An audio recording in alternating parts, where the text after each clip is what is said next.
Hah? Samsung ngeluarin HP baru yang prosesor MediaTek Dimensity 1080 dengan harga 4 jutaan?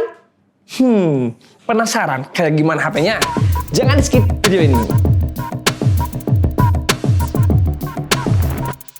Ya, HP ini baru rilis di bulan Maret ini, jadi masih kebilang baru banget. Jadi penasaran kan kayak gimana HP-nya? Mari kita bahas. Yang pertama kita bahas tentang build quality-nya. Untuk desain A34 ini menurut saya hampir mirip dengan Samsung A54 ya. Bedanya kalau ini bahannya terbuat dari polikarbonat, yang di finishing matte gitulah.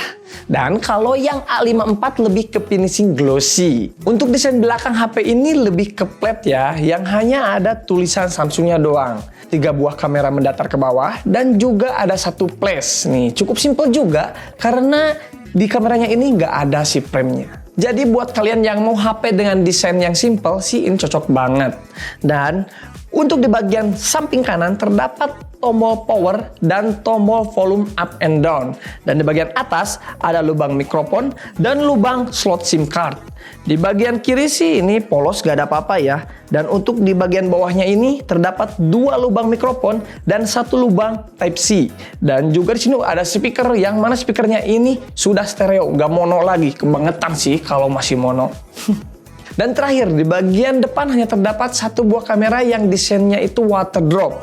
Nih jujur nih, saya nggak suka dengan water drop ini karena kelihatan jadul banget gitu water drop ini. Lanjut, untuk layarnya ini menggunakan Super AMOLED yang dimana memiliki ukuran 6,6 inch dengan resolusi 1080 x 2340 pixel.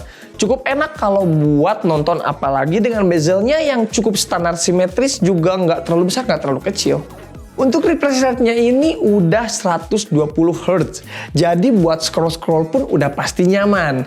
Dan dari mulai perpindahan aplikasi satu ke aplikasi lain sudah pasti lancar banget. Untuk fingerprint-nya ini sudah ada di layar ya, karena si layarnya ini sudah AMOLED. Setelah ke build quality-nya, kita beralih ke performa HP ini. HP ini menggunakan sistem Android terbaru, yaitu Android 13, yang dibalutin One UI 5.1.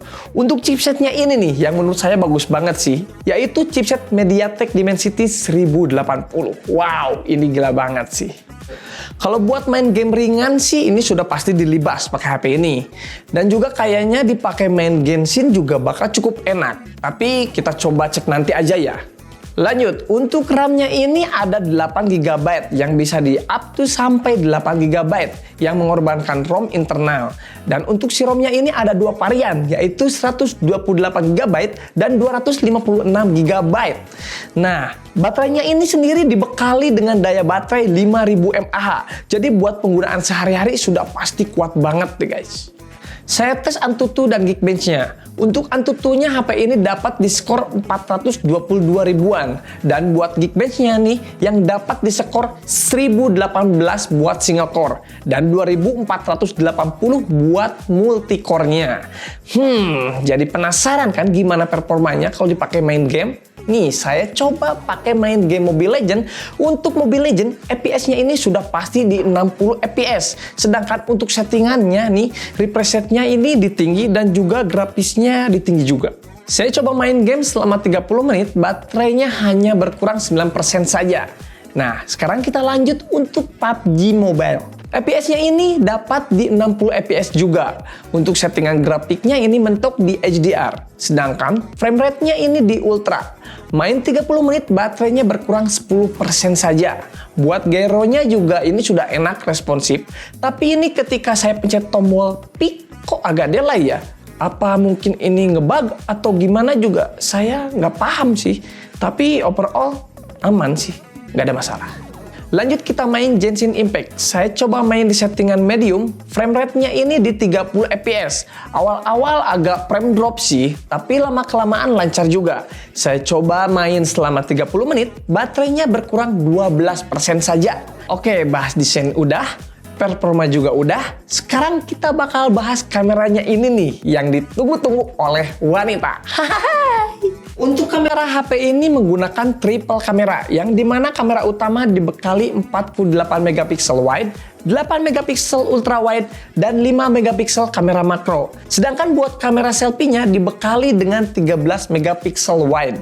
Buat perekamannya HP ini udah dapet di 4K 30 fps, 1080 di 60 fps, dan 720 di 480 fps untuk kamera belakangnya. Sedangkan buat kamera selfie-nya dapet di 4K 30 fps dan 1080 di 30 fps.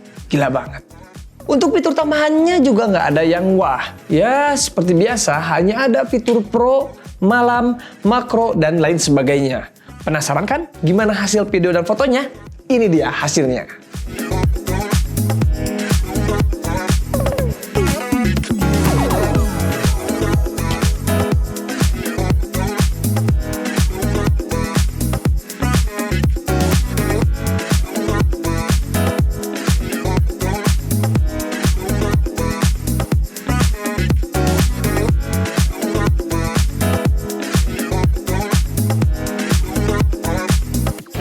Yuk. Nah guys, ini dia hasil video dari kamera 34 dengan resolusi 4K di 30 fps. Dari kamera 34 dengan resolusi Full HD di 60 fps. Dan ini hasil kamera dari Samsung A32 dengan resolusi Full HD di 30 fps. Ini hasil dari kamera depan Full HD di 30 fps. Dia hasil rekaman ultra steady dari Samsung A34. Jadi sekarang saya akan coba lari ke sana guys. Yo, lari kencang-kencangnya guys. Tuh, jadi nggak kelihatan, jadi stabil gitu guys. Pakai ultra steady ini. Nah guys, itu dia hasil foto dan video dari kamera HP Samsung A34 ini. Gimana? Tertarik buat beli HP ini? Oh iya, ini harganya dibanderol dengan seharga 4 jutaan saja. Selebihnya saya tidak tahu, karena HP ini belum rilis juga. Nah, itu dia hasil review tentang HP Samsung A34 5G ini. Buat kesimpulannya, menurut saya oke banget sih. Dari mulai desainnya yang simple elegan, prosesor yang udah oke banget karena dibekali dengan prosesor MediaTek Dimensity 1080. Sehingga dipakai buat main game juga lancar banget. Untuk kamera apalagi, pokoknya udah pol deh. Tapi itu juga kembali lagi ke kebutuhan kalian masing-masing. Buat kalian yang pengen beli HP ini bisa langsung datang ke semua cabang Sehati atau bisa kunjungi marketplace Sehati yang linknya sudah saya taruh di kolom deskripsi. Saya Cus Latif, sampai jumpa lagi di video selanjutnya. Bye-bye!